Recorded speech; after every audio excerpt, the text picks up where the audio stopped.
राधे राधे राधे राधे राधे राधे बोल।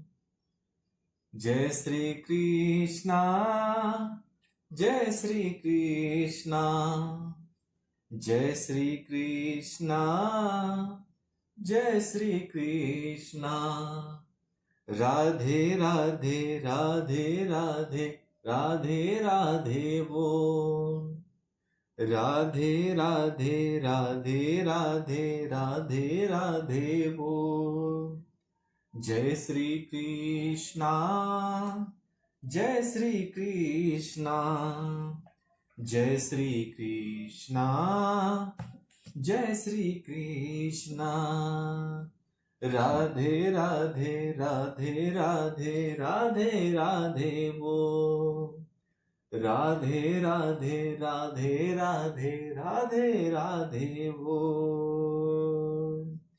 सियावर रामचंद्र की जय, पवन सूत हनुमान की जय, उमापति महादेव की जय। जय जय श्री राधे श्याम। वक्रतुंड महाकार्य सूर्यकोटि समप्रभ, निर्विघ्नं कुरु मे देव सर्वकार्येषु सर्वदा। श्री गणेशाय नमः, श्री सरस्वती नमः, श्री सांब सदाशिवाय नमः। पिछले भाग में हमने अष्टांग योग की विधि यह कथा सुनी। अब इस भाग में हम भक्ति का मर्म और काल की महिमा यह कथा अपने हरि उद्योग इस चैनल के माध्यम से सुनेंगे। तो आइए कथा में प्रवेश करते हैं।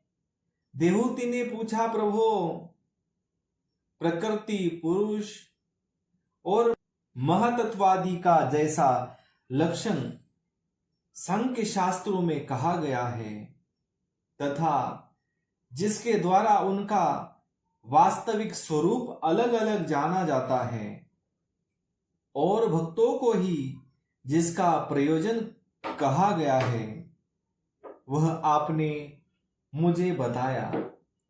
अब कृपा करके भक्ति योग का मार्ग मुझे विस्तार पूर्वक बताइए।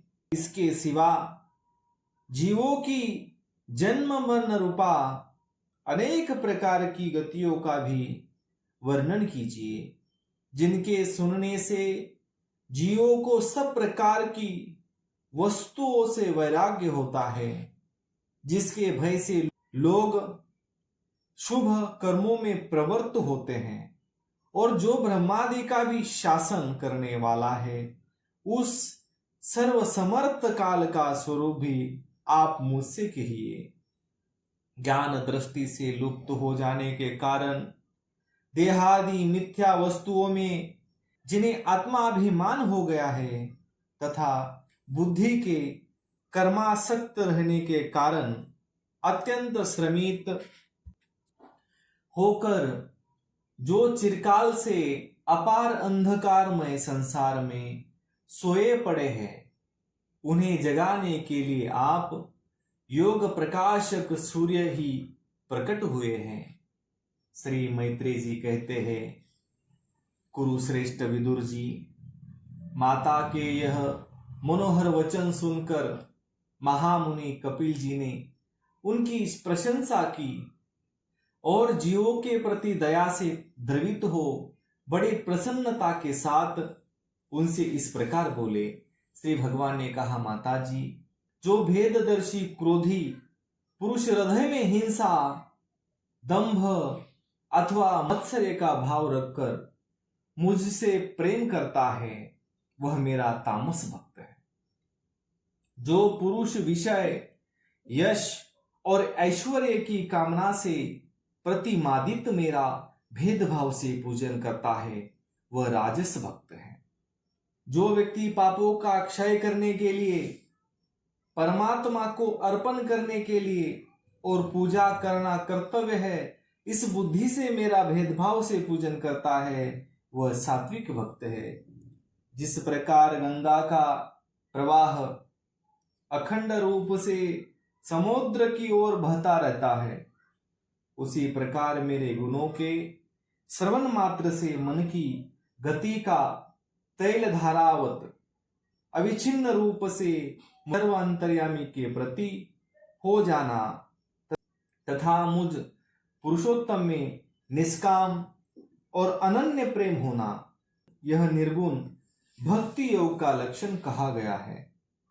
ऐसे निष्काम भक्त दिए जाने पर भी मेरी सेवा को छोड़कर सालोक्य, सारष्टि, सामीप्य, सारूप्य और सायुज्य मोक्ष तक नहीं लेते।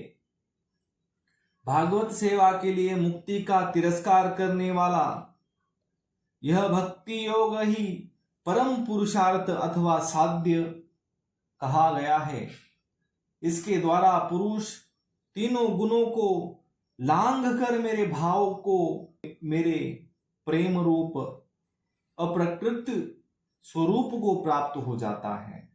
निष्काम भाव से श्रद्धा पूर्वक अपने नित्य नैमित्तिक कर्तव्य का पालन कर नित्य प्रति हिंसा रहित उत्तम क्रिया योग का अनुष्ठान करने, मेरी प्रतिमा का दर्शन, स्पर्श, पूजा, स्तुति और वंदना करने, प्राणियों में मेरी भावना करने, धैर्य और वैराग्य के अवलंबन, महापुरुषों का मान, दिनों पर दया और समान स्थिति वालों के प्रति मित्रता का व्यवहार करने, यम नियमों का पालन, आध्यात्म शास्त्रों का श्रवण और मेरे नामों का उच्च स्वर से कीर्तन करने से तथा मन की सरलता, सत्पुरुषों के संग और अहंकार के त्याग से मेरे धर्मों का, भागवत धर्मों का अनुष्ठान करने वाले भक्त पुरुष का चिंतन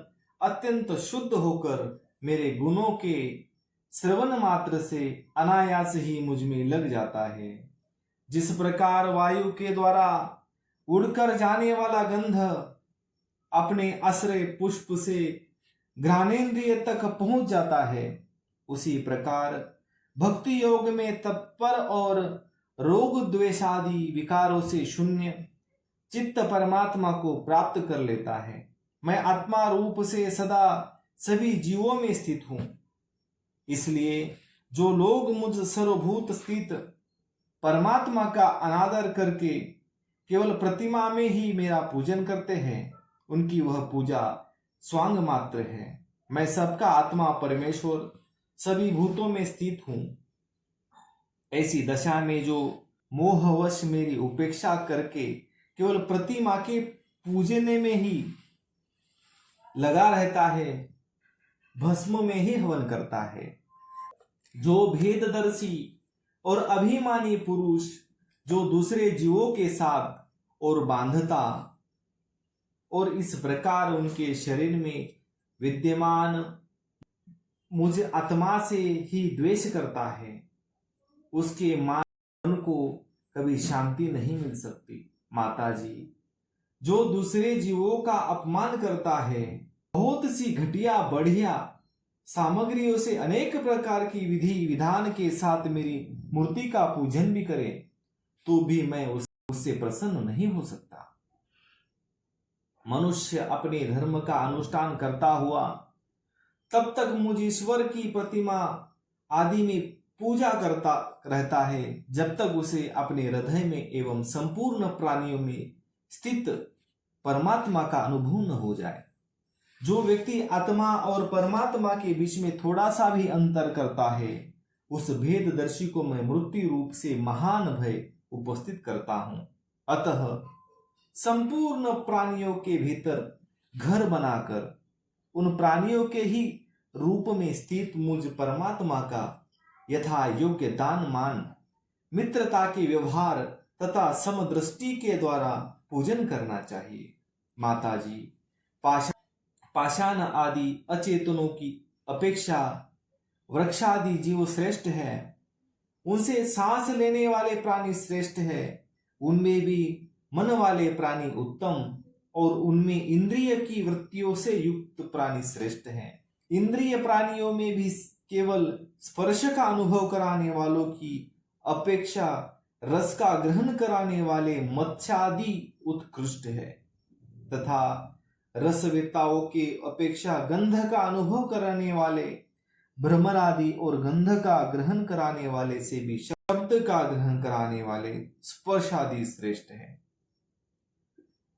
उनसे भी रूप का अनुभव कराने वाले काकादि उत्तम हैं और उनकी उपेक्षा जिनके ऊपर नीचे दोनों और दांत होते हैं वे जीव श्रेष्ठ है। उनमें भी बिना पैर वालों से बहुत से चरणों वाले श्रेष्ठ हैं, तथा बहुत चरणों वाले से 4 चरणों वाले और 4 चरणों वाले से भी 2 चरणों वाले मनुष्य श्रेष्ठ हैं। मनुष्यों में भी 4 वर्ण श्रेष्ठ है, उनमें भी ब्राह्मण श्रेष्ठ है। ब्राह्मणों में भी वेदों को जानने वाला उत्तम है और वेदज्ञों में भी वेद का तात्पर्य जानने वाला श्रेष्ठ है। तात्पर्य जानने वाले से संशय निवारण करने वाले, उनसे भी अपने वर्णाश्रमोचित धर्म का पालन करने वाले तथा उनसे भी आसक्ति का त्याग और अपने धर्म का निष्काम भाव से आचरण करने वाले श्रेष्ठ हैं। उनकी अपेक्षा भी जो लोग अपने संपूर्ण कर्म, उनके फल तथा अपने शरीर को भी मुझे ही अर्पण करके भेदभाव छोड़कर मेरी उपासना करते हैं, वे श्रेष्ठ हैं। इस प्रकार मुझे ही चित्त और कर्म समर्पण करने वाले अकर्ता और समदर्शी पुरुष से बढ़कर मुझे कोई अन्य प्राणी नहीं दिखता। अतः यह मानकर कि जीव रूप अपने अंश से साक्षात भगवान ही सब में अनुगत है, इन समस्त प्राणियों को बड़े आदर के साथ मन से प्रणाम करें। माताजी, इस प्रकार मैंने तुम्हारे लिए भक्ति योग और अष्टांग योग का वर्णन किया। इनमें से एक का भी साधन करने से जीव परम पुरुष भगवान को प्राप्त कर सकता है। भगवान परमात्मा परब्रह्म का अद्भुत प्रभाव संपन्न तथा जागतिक पदार्थों के नानाविध वैचित्र्य का हेतुभूत स्वरूप विशेष ही काल नाम से विख्यात है। प्रकृति और पुरुष इसके रूप है तथा इनसे यह पृथक भी है। नाना प्रकार के कर्मों का मूल्य अष्ट भी यही है, अदृष्ट भी यही है तथा इसी से महतत्वादि के अभिमानी भेददर्शी प्राणियों को सदा भय लगता रहता है।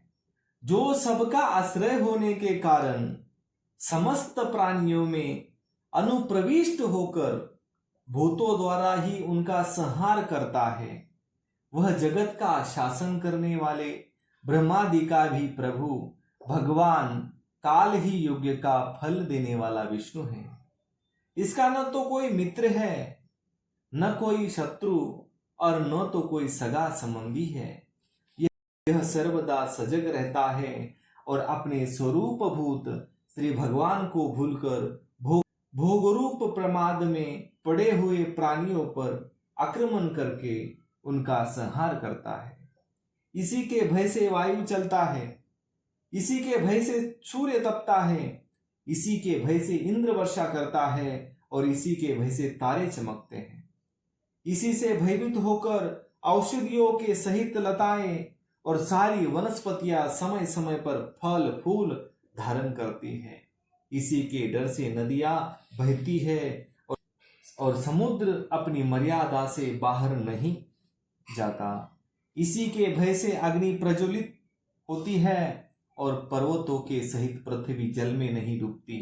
इसी के शासन से यह आकाश जीवित प्राणियों को श्वास प्रश्वास के लिए अवकाश देता है और महतत्व अहंकार रूप शरीर का 7 अवर्णों से युक्त ब्रह्मांड के रूप में विस्तार करता है। इस काल के ही भय से सत्वादी गुणों के नियामक विष्णु आदि देवगण जिनके अधीन यह सारा चराचर जगत है, अपने जगत रचना आदि कार्यों में युग कर्म से तत्पर रहते हैं।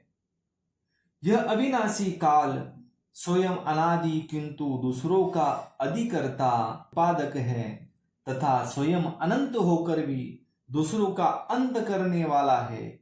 यह पिता से पुत्र की उत्पत्ति करता हुआ सारे जगत की रचना करता है और अपनी संहार शक्ति मृत्यु के द्वारा यमराज को भी मरवाकर इसका अंत कर देता है। तो आज के लिए इतना ही। कर्पूर गौरम करुणावतारम संसार सारम भुजगेंद्रहारम सदा वसंतम हृदयारविंदे भवम भवानी सहितम नमामि। सियावर रामचंद्र की जय, पवन सूत हनुमान की जय, उमापति महादेव की जय। जय जय श्री राधे श्याम। शेष चर्चा अगले भाग में।